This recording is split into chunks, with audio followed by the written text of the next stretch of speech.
Je vais laisser la scène à Hassan Ayoun, qui est le directeur supply chain d'Ingelec. Donc Hassan nous présentera un petit peu l'entreprise. Ingelec, donc basée au Maroc. Merci Hassan de nous rejoindre aujourd'hui pour cette présentation. Et dans la salle ici, nous avons Caroline Mondon, qui a travaillé avec Hassan sur ce projet. Donc, on pourra leur poser à tous les deux des questions et je vous laisse la scène. Est-ce qu'on m'entend? Oui. Alors, ça va? Hassan, il fait beau à Casablanca? Très beau. Bon, plus beau qu'à Bordeaux, sans doute. Ah oui, je passe les slides. Allez, on commence. Okay. Vas-y. Bonjour tout le monde. Je suis vraiment heureux et ravi d'être avec vous donc, pour vous présenter le plan de transformation de la société Ingelec vers la Demand-Driven Adaptive Enterprise. Donc, la société Ingelec du groupe SPAT donc, est une société marocaine à 100%, créée en 1975.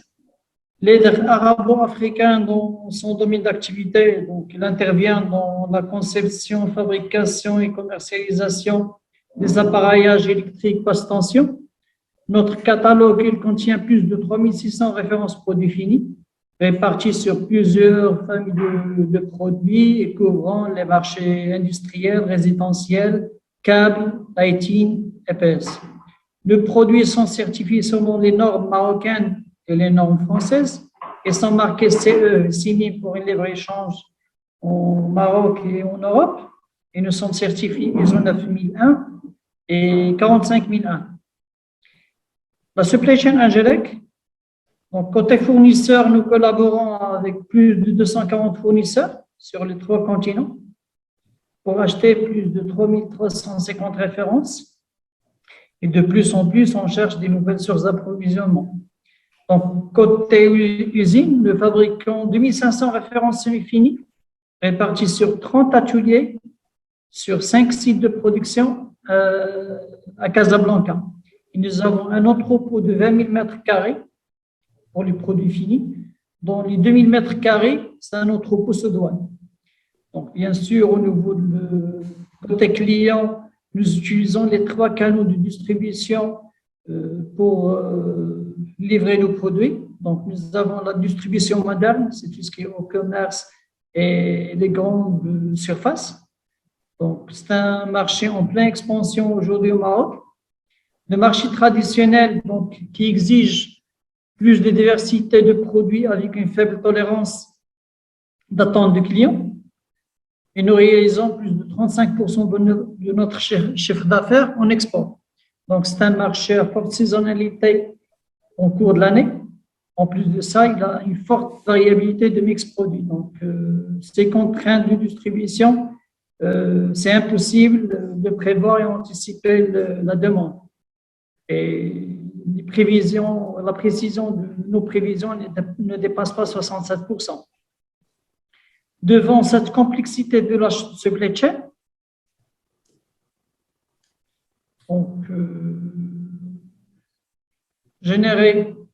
donc, cette complexité de la supply chain a généré d'un côté donc, un taux de disponibilité qui ne dépasse pas 82%, donc avec des mécontentements des clients, avec des commandes annulées, avec des ruptures de stock.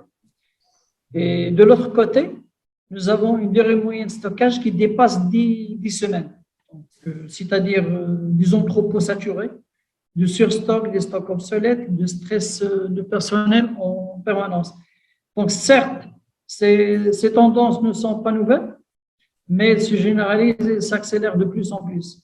Et devant cette situation, Ingelec a décidé d'évoluer et passer de la résistance à l'intégration de ces contraintes dans une nouvelle organisation de flux pour répondre aux nouvelles normalités. Donc, le premier épisode de ce projet a démarré avec la transformation de la direction production en direction supply chain. Donc, c'est un changement radical de la philosophie de l'entreprise orientée productivité et coût vers une organisation orientée flux et satisfaction des clients. Donc, après ma certification en 2015 en DDP, donc en Demand Driven Planner, J'ai eu l'occasion d'assister au congrès international de la supply chain organisé par FABIX. Actuellement, c'est l'association francophone de la supply chain management, et d'assister à la formation Adaptive Enterprise Foundation, d'assister encore ou de participer à des sérieuses games organisées dans le même événement. Ce qui nous a poussé à lancer notre projet d'implémentation de DMRP en 2018 au Maroc. Donc, on a lancé le projet dans le premier périmètre, donc sur les articles produits finis fabriqués, sur 1750 références produits finis, donc avec 10 ateliers concernés et 5 sites de production. Donc, vraiment, c'est très vite. Donc, les premiers résultats sont constatés. Donc, puisque en 6 mois, on a passé de 82 à 95% de taux de disponibilité, avec une réduction des stocks produits finis fabriqués de moins 20%, une augmentation de la productivité de plus 6%, mais le plus important, c'est avec des collaborateurs hyper motivés. Donc, Demand Driven n'est pas une transition pour Angelec, mais c'est une révolution. Donc, le projet a avancé rapidement et on a généralisé donc, les buffers du stock sur les différents maillons de notre supply chain. Au niveau des articles achetés pour piloter la performance des fournisseurs et les usines des aléas d'approvisionnement. Au niveau des articles semi-finis, donc pour l'exécution et le pilotage de notre chaîne de production en interne. Et au niveau de la distribution pour le pilotage des 3 canaux de distribution et assurer la disponibilité des produits finis fabriqués et des produits finis négociés. Le troisième épisode a démarré après l'identification d'une nouvelle contrainte qui peut non seulement ralentir les flux, mais il peut complètement arrêter le flux. C'est la compétence, bien sûr. Et on a eu la chance de rencontrer Madame Caroline Mondon, qui nous accompagnait dans la mise en place des skills buffer pour encore mieux protéger et promouvoir le flux. Donc, on aura le temps d'avoir des explications bien détaillées de Madame Caroline Mondon sur les skills buffer. Tout de suite.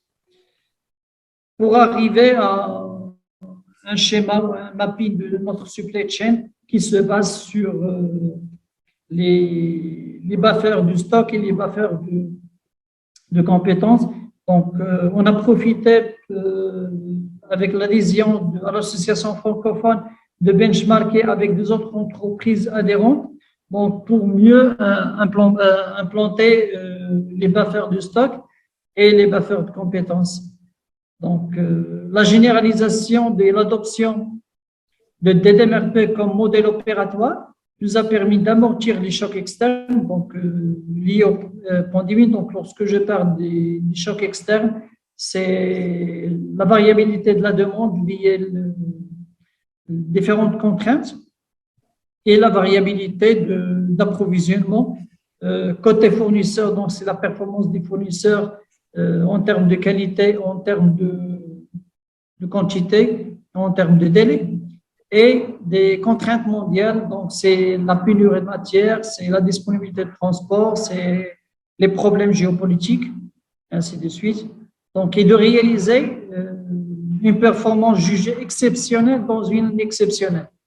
Donc, on a pu optimiser le stock global, donc de moins 11%, et on a gardé le taux de disponibilité à 95%. Donc, pour continuer dans le chemin de Demand Driven Adaptive, donc, et accélérer le flux, donc, on était obligé de mettre la data au cœur de nos processus. Donc, 3 axes de développement sont identifiés. Donc, le premier axe, c'est l'automatisation et l'optimisation des processus. Passer, bien sûr, des silos de données ou des processus cloisonnés à des processus connectés de bout en bout. Deuxième axe, c'est l'amélioration de la précision et l'intégrité des données avec l'utilisation de plusieurs solutions métiers informatiques et accéder à des données fiables et précises en temps réel. Donc, ce qui nous ramène vers le troisième axe, c'est le développement d'une action ou le développement d'une nouvelle génération d'applications intelligentes qui peut accompagner la prise de décision pour piloter l'entreprise en se basant bien sûr sur les données et leurs analyses plutôt que de manière intuitive. Donc, cette stratégie nous a permis de créer une forte interopérabilité entre les différents systèmes utilisés aujourd'hui à Ingelec, donc les ERP, les MES, donc Manufacturing Execution System, les gestions management, maintenance assistée par ordinateur, les systèmes de management intégrés, qualité sécurité, les warehouse management, CRM, bien sûr.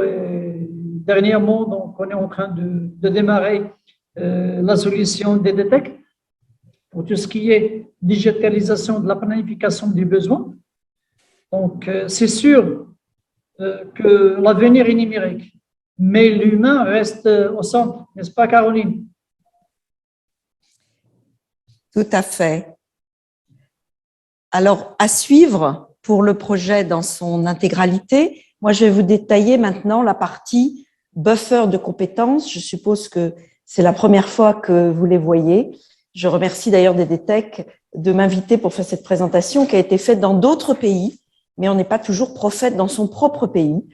Donc, voilà ce que l'on a fait chez Ingelec il y a maintenant plusieurs années. Comme dans beaucoup d'entreprises, quand on parle des compétences, on veut tous des meilleurs résultats financiers. La plupart comprennent que si on augmente le débit du flux, on améliore la trésorerie de l'entreprise, mais la plupart veulent aussi réduire les dépenses. Et donc, on se trouve avec ce dilemme.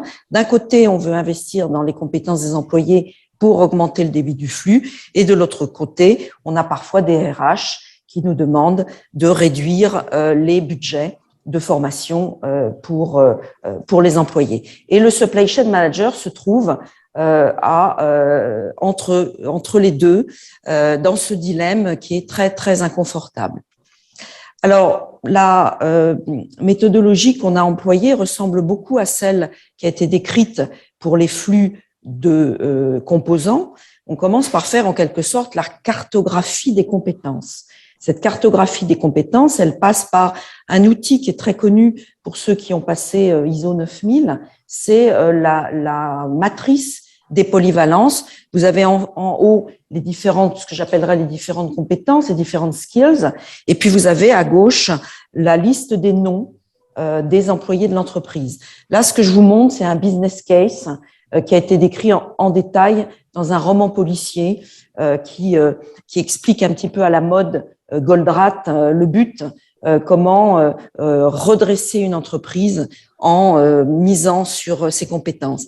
Et donc là, quand vous faites ça, vous voyez assez facilement à l'œil nu qu'il y a des trous dans la raquette. C'est-à-dire qu'il y a des fonctions, des skills, dans lesquelles, si la personne a un rendez-vous chez le dentiste, ça ralentit le flux. Si elle s'en va en retraite, là, ça l'arrête complètement, etc., etc. Donc, on fait comme ça, on pointe du doigt les endroits qui présentent un risque pour le flux. On peut même aussi pointer les endroits où les personnes ont un seul poste, parfois depuis 10, 20, 30 ans, et n'ont donc aucune conscience de à quoi ça sert d'accélérer le flux. Elles sont structurellement intéressées par le flux sur leur poste de travail, peut-être dans leur service, mais généralement la compréhension systémique de l'intérêt de faire circuler les flux n'est pas comprise. Donc, on peut aussi les pointer, ces endroits de la matrice de polyvalence où il y a un cloisonnement qui n'est pas favorable au flux. C'est ce que j'appelle regarder où sont les trous dans la raquette. Et puis ensuite, tout naturellement, à force de manipuler les buffers de stock, de temps et de capacité, on s'est dit pourquoi donc ne pas faire aussi, suivant le même modèle, un buffer de compétences, de telle sorte que quand dans certaines compétences, la variabilité est forte, grâce à ce buffer, elle ressort atténuée, comme pour les autres buffers. Donc la logique est la même. Quand le buffer est vert, tout va bien. Quand le buffer est jaune, il est il est opportun de se poser quelques questions. Et puis, quand le buffer est rouge, c'est une priorité que d'agir sur cette compétence. Avec un ajout, si la tête est tournée vers la droite, ça veut dire qu'on regarde vers l'avenir, ça veut dire qu'on est en formation. Si elle est tournée vers la gauche, ça veut dire que on regarde vers le passé, on n'est même pas en train d'essayer de se soigner, on n'est pas en formation. Ensuite, l'autre innovation très inspirée, et bien sûr de Mandriven Institute, c'est l'idée que approximativement juste, c'est mieux que précisément faux.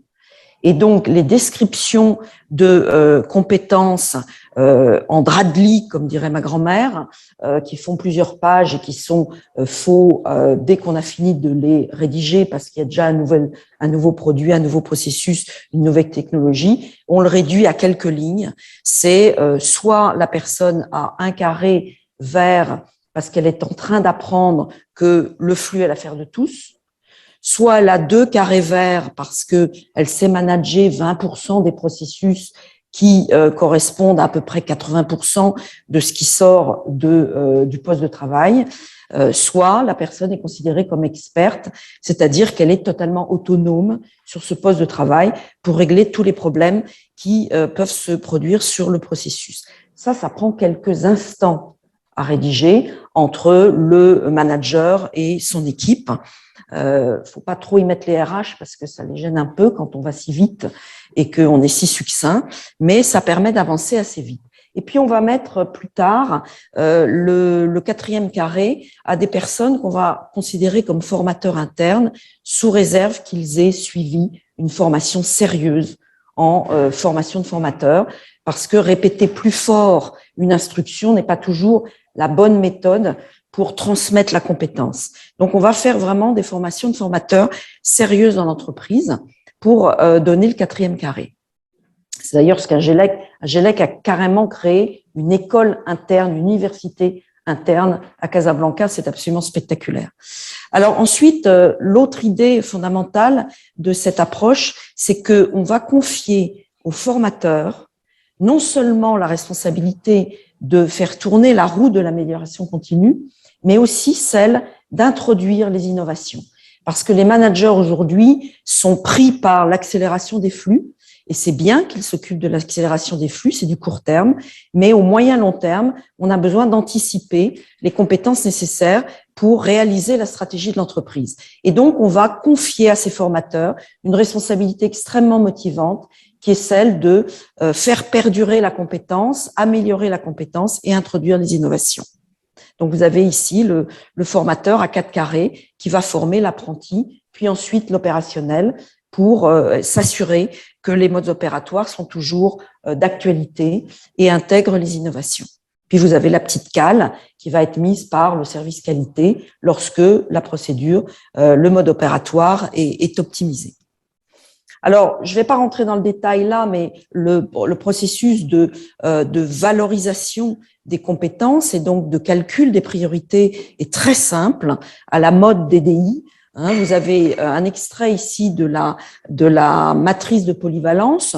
Au hasard, j'ai pris la fonction supply chain, la fonction qualité.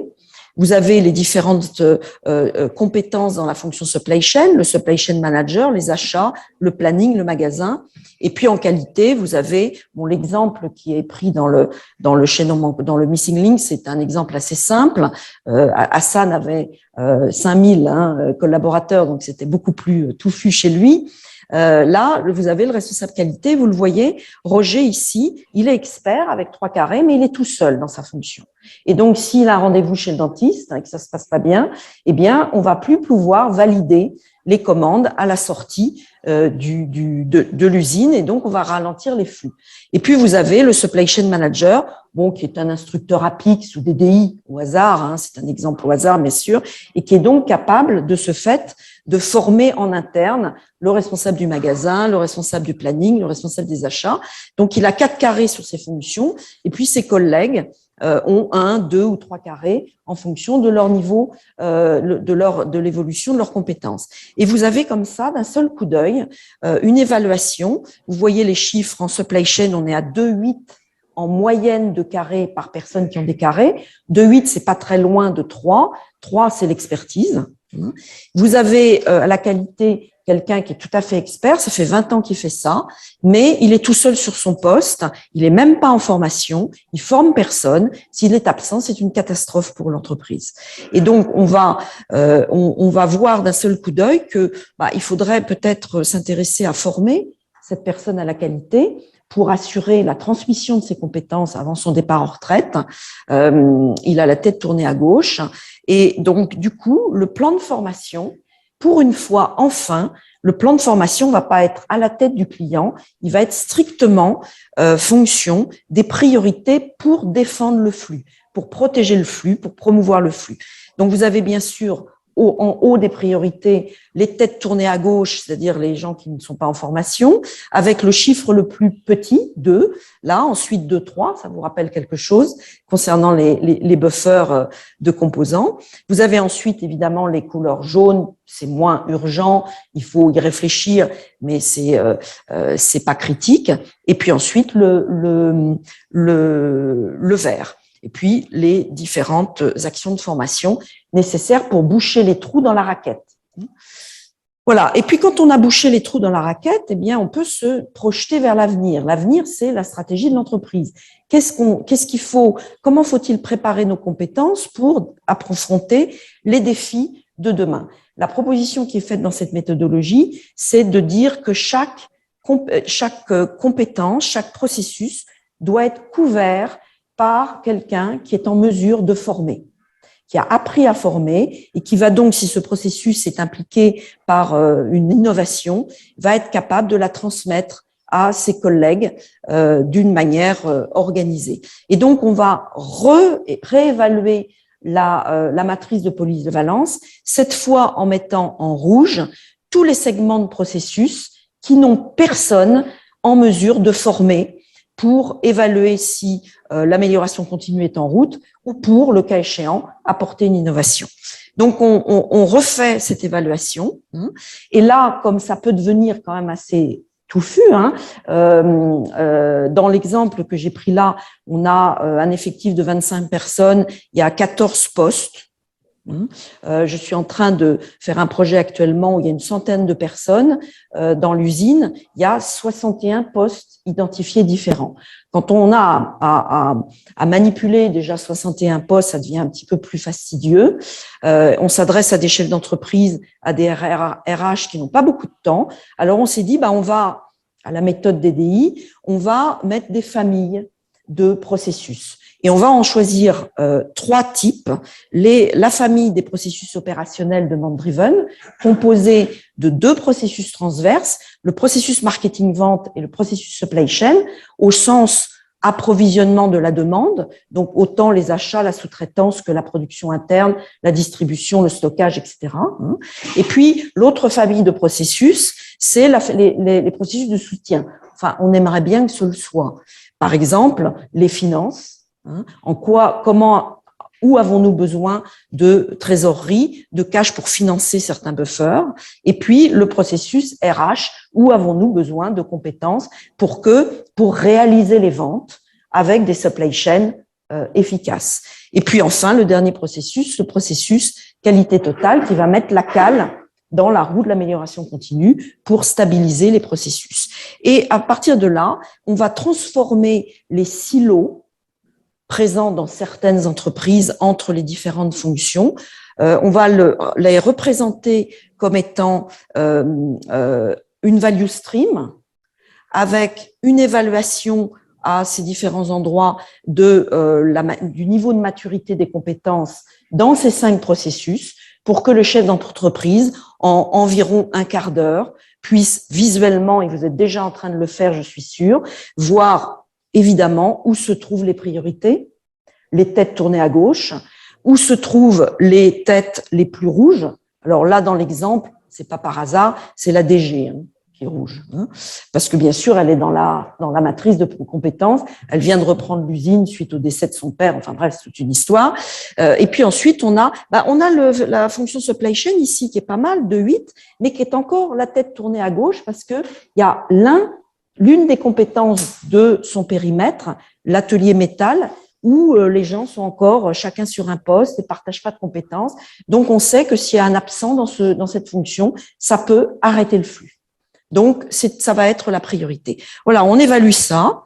Et puis, on se sert d'un outil que certains connaissent peut-être, les fonds sociaux européens et l'État français financent depuis environ 30 ans les plans de formation sous réserve qu'ils soient formalisés sur une page et qu'ils soient directement liés aux objectifs stratégiques de l'entreprise. Ça s'appelle les plans compétences compétitivité. J'en ai monté moi personnellement dans ma vie une quinzaine. On se demande pourquoi les Français ne bénéficient pas davantage de ces fonds européens. Avant le Brexit, c'est les Anglais qui raflaient tout.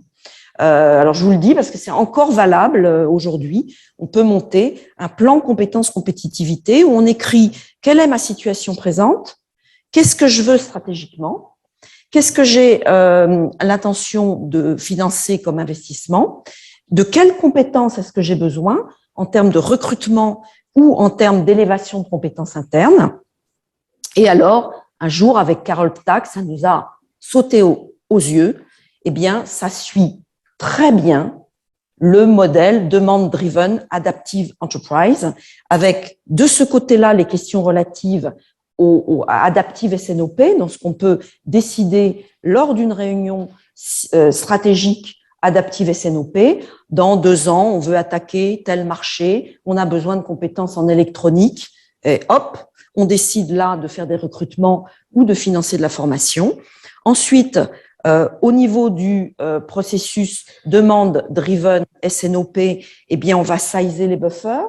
On va se dire, par exemple, là, j'ai besoin de mettre en formation mon équipe, donc il faudrait que j'anticipe un peu en fabriquant à l'avance un peu de sous-ensemble, un peu de stock pour permettre que la formation se passe dans de bonnes conditions. Je sais pas si vous avez déjà arrivé d'avoir des formations qui s'annulent parce qu'il y a une urgence.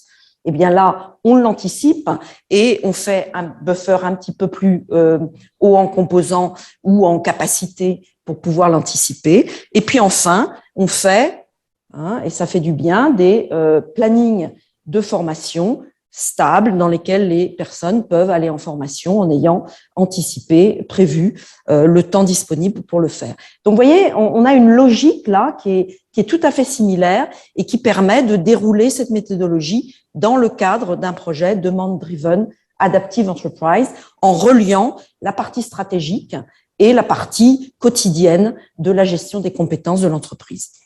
Voilà, on se retrouve, alors vous pouvez pas voir parce que c'est loin, mais vous pouvez imaginer votre entreprise entièrement comme ça cartographiée en termes de compétences, avec ici à droite, vous avez les 5 processus transverses dont je parlais tout à l'heure.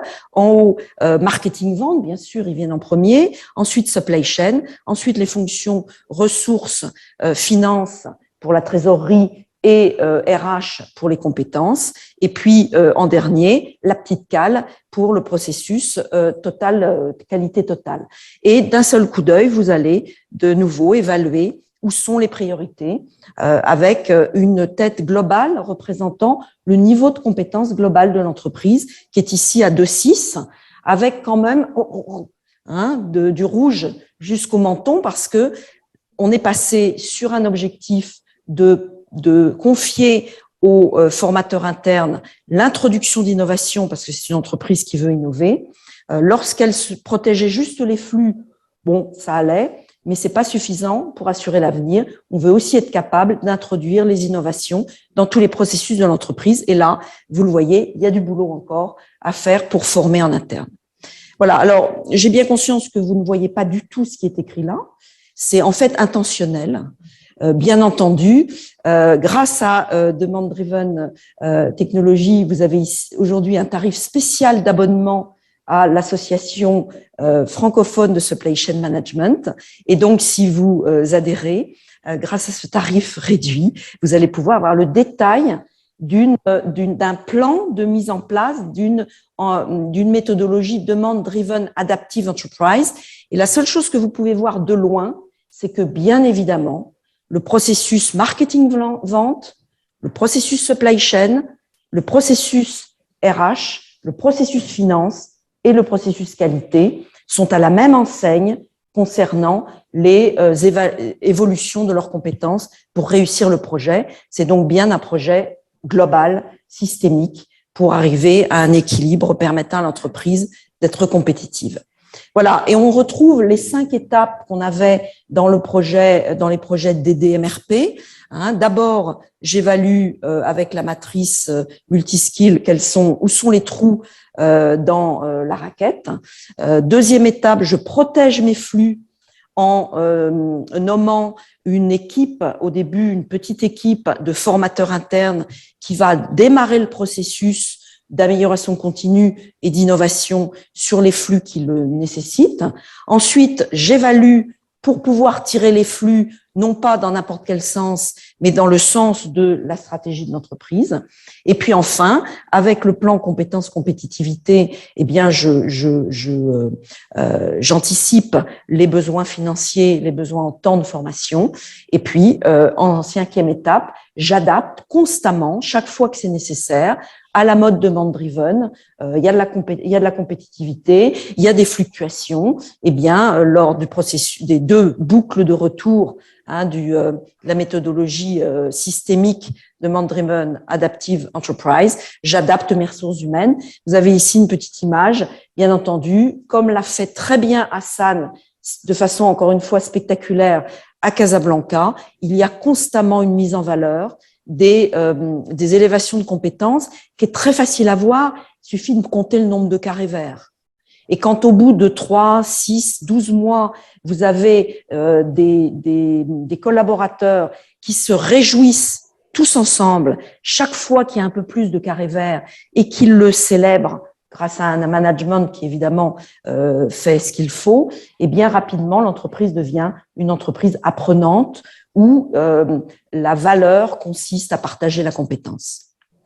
Voilà, et la dernière image, c'est une évolution visuelle de l'élévation de maturité de l'entreprise. Vous voyez à chaque étape, là c'est sur 3 ans, comment vous pouvez mesurer la compétence moyenne et les urgences via les couleurs sur les visages. Voilà. Merci Caroline. En savoir plus,